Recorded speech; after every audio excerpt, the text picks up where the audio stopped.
The story you are about to hear is true. Only the names have been changed to protect the innocent. Fatima Cigarettes, best of all long cigarettes, brings you Dragnet.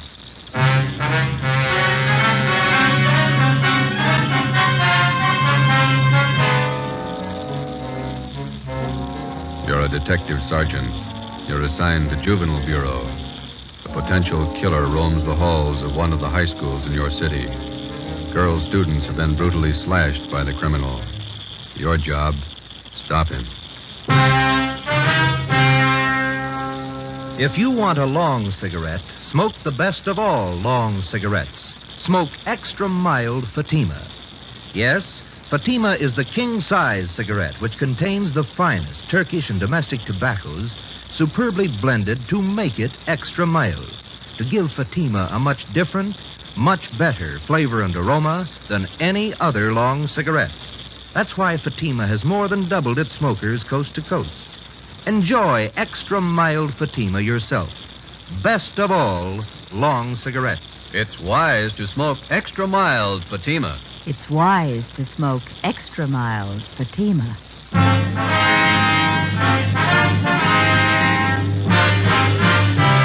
Dragnet, the documented drama of an actual crime. For the next 30 minutes, in cooperation with the Los Angeles Police Department, you will travel step by step on the side of the law through an actual case from official police files.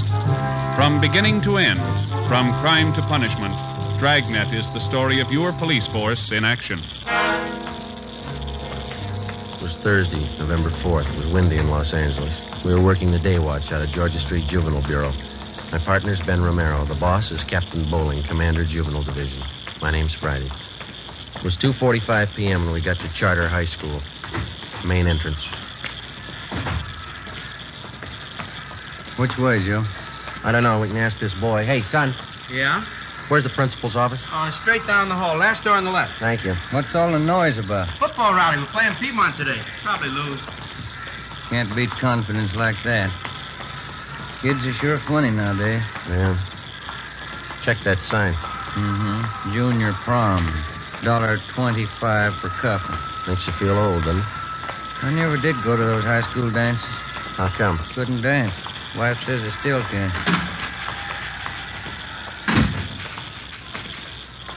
Yes, sir? Like to see Mr. Chase? Could I have your names, please? Romero and Friday. Oh, yes, he's expecting you. You can go right in. That door there. Thank you, miss.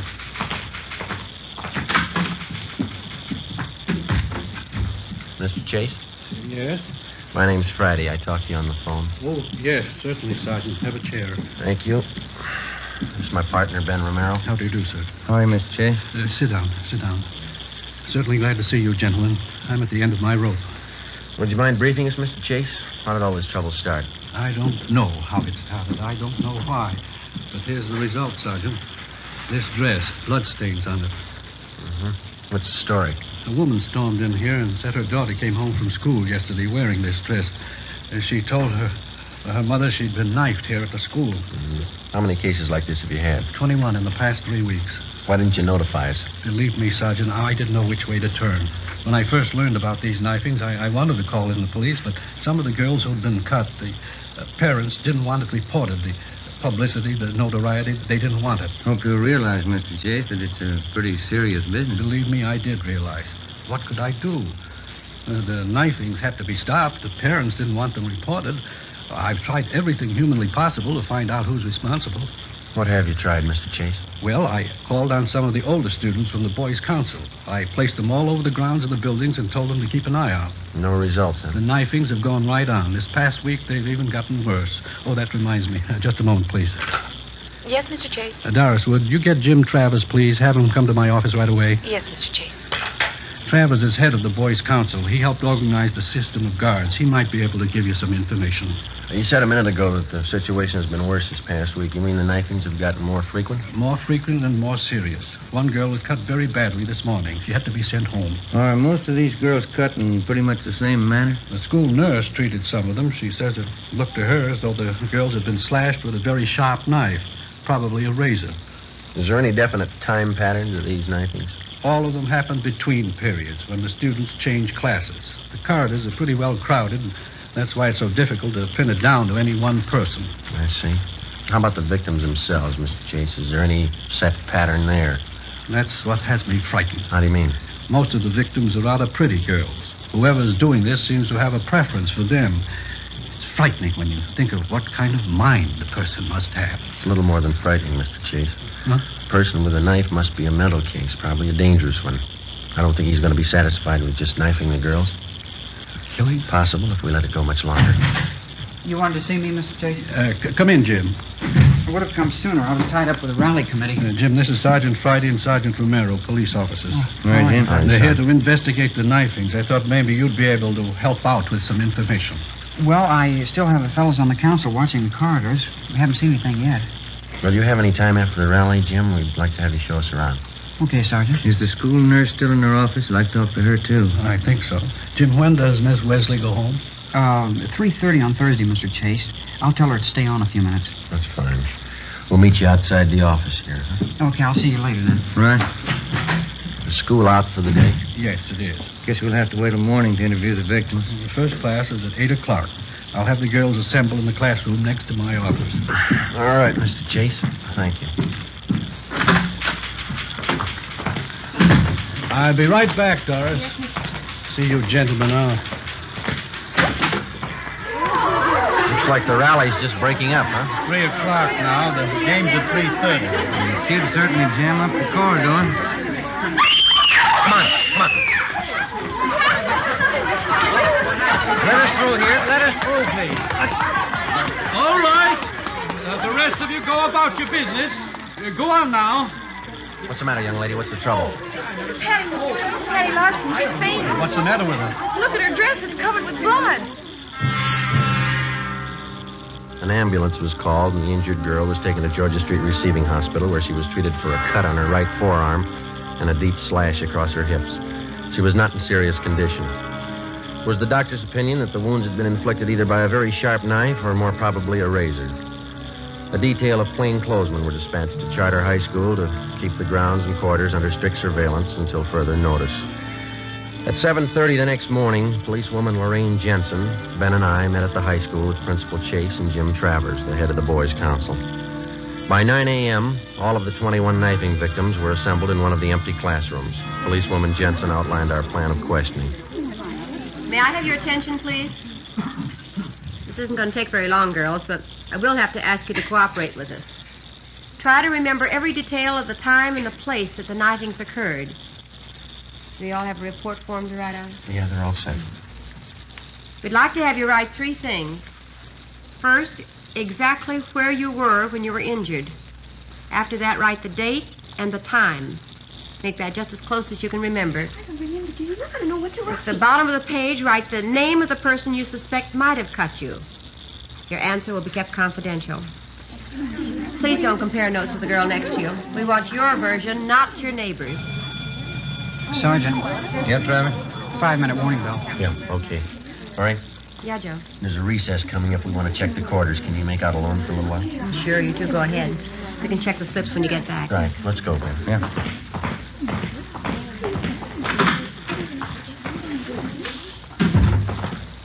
Top of the stairs is best, Sergeant. Okay.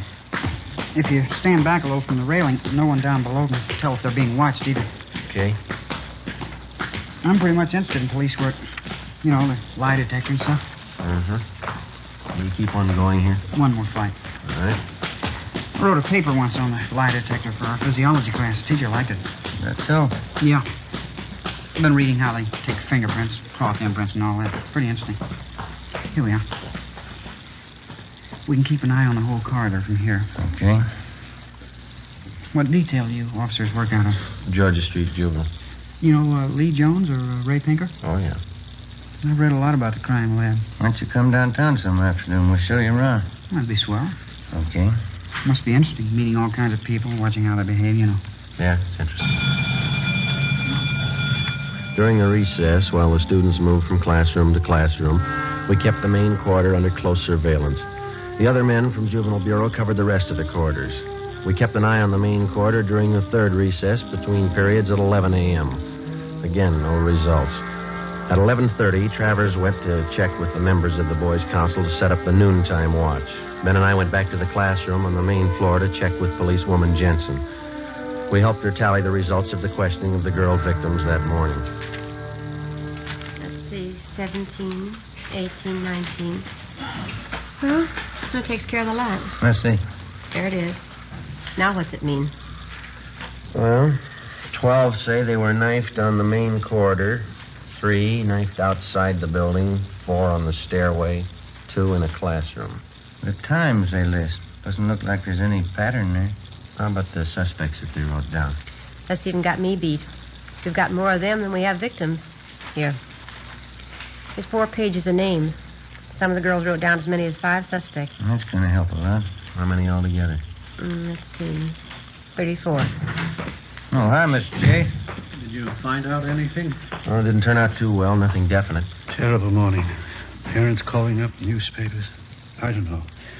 Certainly out of my hands. Are there any assemblies scheduled for this afternoon? Yes, after the 5th period. Why? Well, I think maybe you better cancel it. Seems like every time the kids are crowded together, we just ask for trouble. All right, I'll have it canceled. Fine. Something else, Mr. Chase. Yes? The girls that we had in this room this morning, the victims, we'd like to have every one of them brought back here after the next class, can we? All right, Sergeant. I'll have excuse slips sent to each one of them. Thank you, sir. Gives you the chills. Those kids getting cut up in broad daylight. Whoever it is, the guy's got a stomach for it. How do you know it's a guy? It's as good a guess as any. How about the school employees, the janitors, and the rest of them? Checked them all out this morning. When we get the girls back here, we'll go through the same routine. One thing we missed the last time we talked to them. Yeah? We asked them to pick suspects. We might have more luck if we have a bigger choice. Well, how do you mean? Well, instead of asking them to pick out somebody, we'll tell them to list the names of every person who was around them or near them when they were cut. It might work if we can spot a couple of repeats on the list. Sergeant, they want you downstairs. Hurry. Come on, Ben. What's the matter? It's terrible, terrible. I found her. You found who? Betty Price. Where? Downstairs, unconscious. I'm afraid. What do you mean you're afraid? I'm not sure she's alive. We located the unconscious girl in a corner of the basement near the rear entrance to the girls' locker room. She'd been cut severely about the face and arms. At Georgia Street Receiving Hospital, she was given an immediate blood transfusion. In addition to her wounds, she was also treated for shock. We questioned the victim. She stated that she did not see the person who attacked her. Later that afternoon, she was removed to her own home upon the advice of her family physician. 1:35 p.m., Ben and I got back to the high school and checked in with policewoman Lorraine Jensen. How'd the last station turn out, Lorraine? Well, a lot better. It was a good idea, Joe. Yeah? How'd we come out? Pretty good. Yeah, the list they made out. 21 of them. Uh-huh. Each girl listed an average of 8 persons around her at the time she was knifed. Yeah? There's one name that occurs on 19 of these 21 lists. Here, Joe. Jim Travers.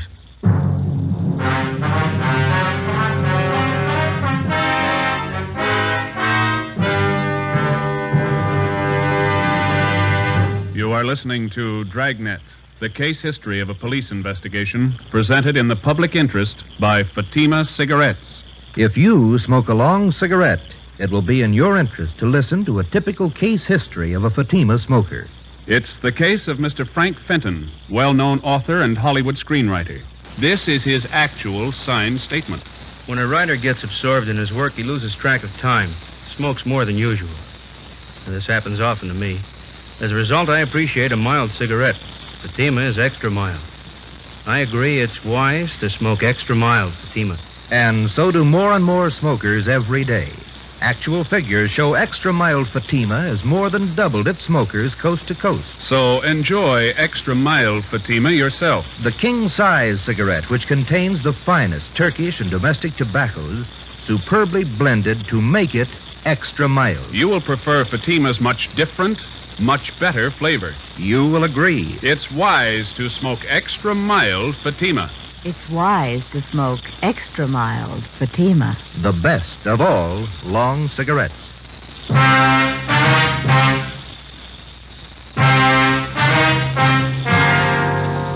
Friday, November 5th, 1:45 p.m. Ben and I started checking on Jim Travers.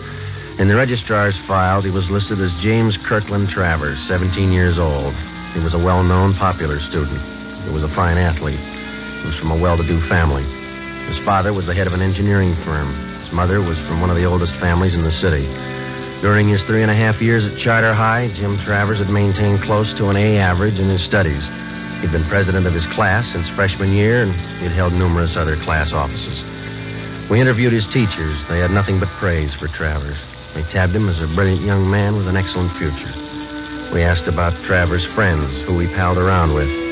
We picked up a small lead. We were told that he had very few, if any, close personal friends among the students, but he did have one girl at the high school he was especially fond of. Her name was Barbara Ferris, a tall, dark-haired girl, exceptionally pretty. Her scholastic record was almost as high as Travers. 2 p.m. Policewoman Lorraine Jensen and I interviewed the girl in a small room off the principal's office. We're not singling you out, Barbara. We're interviewing most of the girls in the upper classes. You mean about what's been happening around school? Yes, that's right. Well, I don't know much about it. I was talking to Jim Travers last night. He's a friend of mine. He told me why you were here. How long have you known Jim Travers, Barbara? Oh, since freshman year, I guess. You go steady with him? Well, we don't like to call it that, but I guess so. We go to the dances together. Sometimes we go to the show on weekends. Do you go out with him very often? No, not very often. Jim's usually pretty busy. He studies a lot. Does he go out with other girls, do you know? Well, no, I don't. Once he went out with Betty Fisher. He said he didn't like her much. Betty's kind of a party girl. Jim likes to talk about things. You know, physiology, books, stuff like that. Do you get along with him pretty well? We get along fine. Sometimes he's moody, but I guess I am too. Could you tell us a little more about Jim? What's he like? Well, what do you want to know that for? Is there anything wrong? No, it's just routine questioning, Barbara. We have to check on everybody. Oh, I see. Well, Jim's certainly all right. He's like the rest of the fellows at school, I guess. Only he's smarter than most of them. Well, is there anything maybe that's odd about him that you noticed? Anything very different? No, not that I've noticed. He's always been pretty bashful, up until this last year anyway. He's still that way sometimes when we go out on dates. How do you mean? How is he bashful?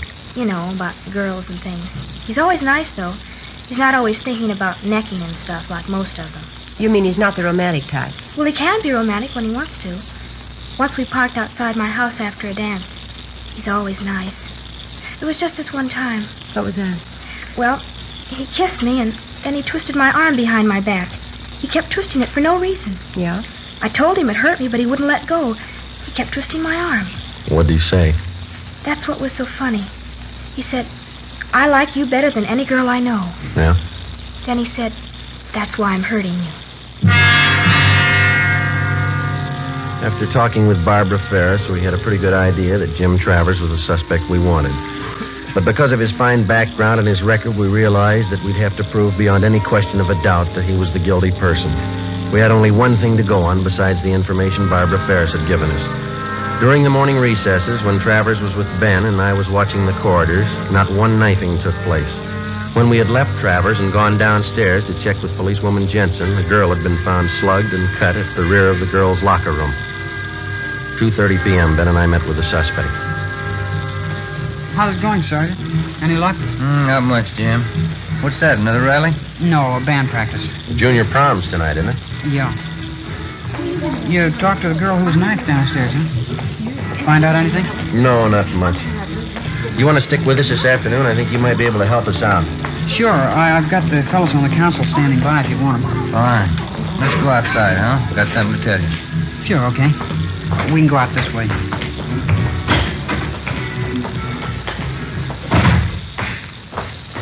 I certainly appreciate your letting me tag along. Hope I can help you. I think you can, Jim. So when we talked to those girls this morning, we drew up a new list of possible suspects. Yeah? Funny thing, one of the names on the list was yours. Well, I've got nothing to hide. Well, we'll make a systematic check of each name on the list and start with yours. Well, will we have to go on the lie detector? I'd like to try that. I never saw one. Only pictures of it. No, you won't have to go through that. It'll just be a couple of questions, and then we're going to check your locker. Okay, I'd be glad to show you. Does this take us to the locker room? Yeah, we can cut through here. Say, when we were questioning those girls this morning, some of them said that they saw you in different parts of the building when the knifings took place. What do you mean?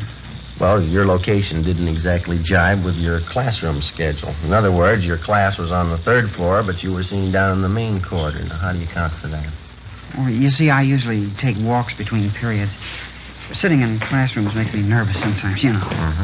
Here, I'll get the door. Any other questions I can answer, Sergeant? No, that's all. How'd you happen to get interested in police work, Jim? You said your father was an engineer, didn't you? Yeah, that's right. I don't know how I got into it. I just took to it, I guess. I always liked to watch people's reactions and their behavior. Fascinating. The locker room's down this way. Okay. What are you planning on doing when you graduate? College? Yeah, I guess so. Dad wants to send me to MIT. It's a good school. Yeah. Say, if you ever have the time, I'd sure like to see some of the ballistics equipment down at the police crime lab. I've read up on ballistics quite a bit, too. Oh, is that so? Yeah. The polygraph and lie detector. That's my favorite, though. Wonderful machine. Imagine charting positive and negative reactions like that. It's marvelous. Yeah, it is. Say, have either one of you ever read Dawson's treatise? I think it's called The Psychology of the Criminal Mind. You ever read it? I think we had that in training, didn't we, Ben? Something like that, yeah. How about criminal behavior and its basis? Maxwell's book. Did you ever read that one? No, I don't think I did. It's a great book. I got quite a few textbooks on crime. There's one on sex crimes I just got. It's very good. This the locker room? Yeah, almost went past it. My locker's down this way. How do you shave, Jim? You use an electric razor or a safety razor? Me? Electric razor. They're the best. Yeah, they're a lot easier to use. Here it is. I'll open it for you. All right. Ben, you got those envelopes? Oh, yeah. Yeah, they are. Okay, would you step aside there, Jim? Yeah, sure. All right, we'll get some dust scrapings from the shelf here. All right, there you are, Ben. You want to mark it? Yeah. Jim Travers, dust scrapings from locker. All right. Let's see here. Here's some more scrapings from the bottom of the locker this time. Huh? Okay, I'll seal these envelopes. Oh, here's a nail file. Okay, Jim. Now, will you hold out your right hand? Oh, yeah, okay. Hold an envelope under his hand, will you, Ben? Catch the nail scrapings. Yep, here we are. Say, what's all this for, Sergeant? Oh, it's just routine with everybody, Jim. Just gonna take some sample specimens to run through the spectrograph. The spectrograph? Now, let me scrape that middle fingernail a little. Oh, okay. That's it. Now the index finger. What about the spectrograph? We use it all the time. Well, it won't work in a case like this, will it? All right, that's all for the right hand, Ben. Don't forget to mark the envelope. Yep. Let's see, Jim Travers, scrapings from fingernails of right hand. There we go. All right, now the left hand, Jim. Yeah. No, we don't know if this is going to work or not. It's worth a try. We'll know this afternoon. This afternoon? Yeah. We'll have to run you through on the machine. Hold the envelope a little closer, Ben. Oh, yeah. Well, how's it going to help you? It might tell us what you had for breakfast a week ago. It might tell us what kind of clothes you wore 3 days ago. The kind of objects you came in contact with. Oh. Well, what kind of principle does it operate on? Oh, I don't know. We can ask Lee Jones. Here, let me get the scrapings from your thumb. All right, there it is. Now seal it and mark it, Ben. Huh? You want to call the office and tell them we're on our way in? Yeah, I'll be in that room right next to the principal's office. Okay. You can close your locker, Jim. That's all. Yeah, all right. We'll check the things in your pockets when we get to the crime lab. Let's go. That spectrograph must be a marvelous machine. Well, it's worked for us a lot of times. We've got evidence on a suspect that either convicts him or clears him. You'll probably get a kick out of it. I'd like to see it. You say it tells you everything a person's come in contact with, huh? Yeah, that's right. Could it tell you how I shave? Well, how do you mean? I mean, with an electric razor or a safety razor. Oh, yeah, sure. That's one of the primary things. I don't know exactly how it works, but it does the job. We'll get Lee Jones to explain it to us. Out this door. We can cut across the courtyard. Oh, these are sure nice grounds. Will they keep me long downtown, Sergeant? What do you think, Jim? You know, the strange part about these knifings out here... What's that? Whoever's responsible probably doesn't even realize what he's doing. No. Mentally, he's sick. He's very sick. Best thing for him would be a doctor. Mm-hmm. Just like any other sickness, it's not going to get better by itself. Yeah. The only trouble is he's just getting his appetite up with these knifings. Now, if he goes much longer... How about that spectrograph, Sergeant? Say, for instance, well, if I happen to hold a knife in my hand, or maybe a razor. Oh, yeah, that'd show on the machine. We go in here? Yeah, It's a terrible thing. Whoever it is, terrible thing. Yes, it is. In here, Jim.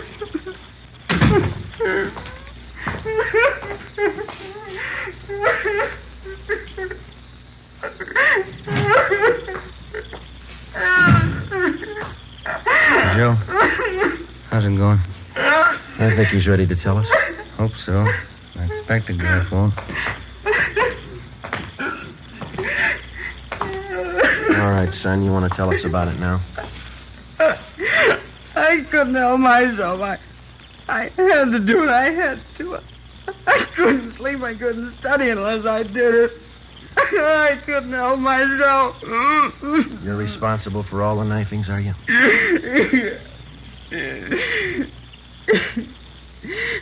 You knew, didn't you?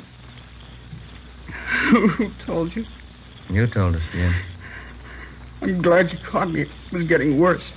Might have been too late. I'm glad you caught me. Why? Barbara. After the prom tonight, Yeah. I was going to kill her.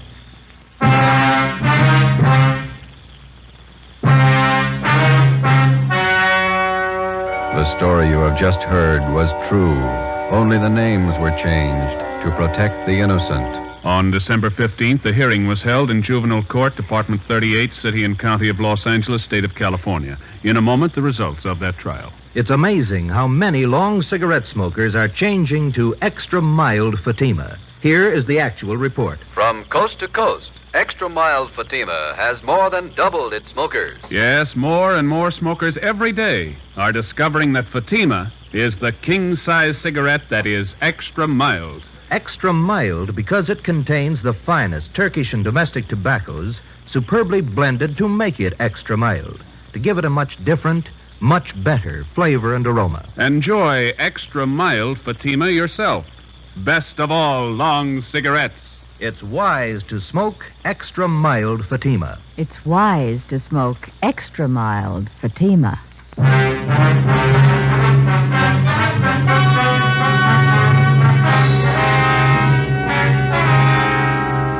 17-year-old James Travers was examined by court psychiatrists who found him to be one of the most dangerous mental cases they had ever examined.